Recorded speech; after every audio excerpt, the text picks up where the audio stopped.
Inside Track with Rob Davidson. Well, hello and welcome to this edition of Inside Track. The internet is getting more crowded every day. Even Hollywood studios are taking advantage of cyberspace, as Dennis Michael reports. The Daedalus encounter starts in the middle of disaster. An attacked spaceship has 3 survivors. Well, in the case of the player, 2.5. Your mind has been placed in a cerebral support mechanism.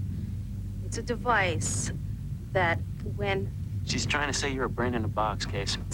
The world of the Daedalus encounter was hardly more surreal for star Tia Carrera, who made her first voyage into the blue screen world of digital production and pronounced it actor-friendly. It's kind of like acting class. If you're in a blank room with nothing in it, you have to imagine that there's a babbling brook nearby, or the wind blowing and you're cold, and it's just it's fun. It's make pretend.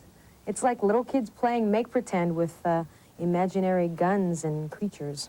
For the player, pretending with the assistance of a high-powered computer, the Daedalus encounter is quite an adventure indeed, filled with some of the wildest and best integrated images so far. Tia Carrera says her adventure was a success as well. I think it's just at the very beginning stages of the technology, and it's getting better and better and better, and the only thing that frightens me is if they come up with computer-generated actors, then we're all out of a job.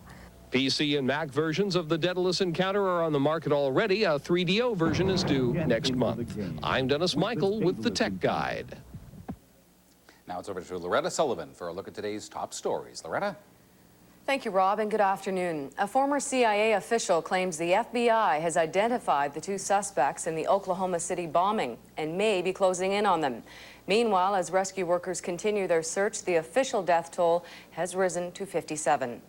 Emergency workers have made their way through about 3/4 of the federal building, but the area feared to have been the hardest hit, that surrounding a daycare, has yet to be searched.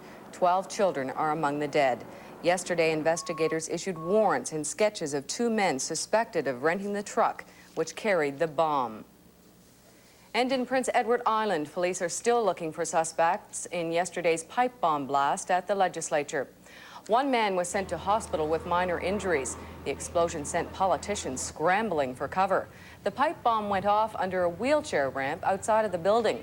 A bomb expert has been called in, and police are asking the public to report any suspicious activity that they might have seen. There was a similar explosion in front of the PEI Supreme Court in 1988. At the O.J. Simpson murder trial, 13 jurors and alternates are holding a protest today. They've refused to go to court because of the dismissal of 3 deputies who have been guarding the jury. Judge Lance Ito removed the deputies after a dismissed juror complained of discrimination against black jury members. Yesterday, a juror asked to be released from duty, saying she could no longer take it. But there has been no action regarding her request. That's Global News, your first choice at 5:30 and your best choice at 6. Back to you, Rob. Thanks, Loretta. That about wraps it up for you now. Have yourself a great afternoon.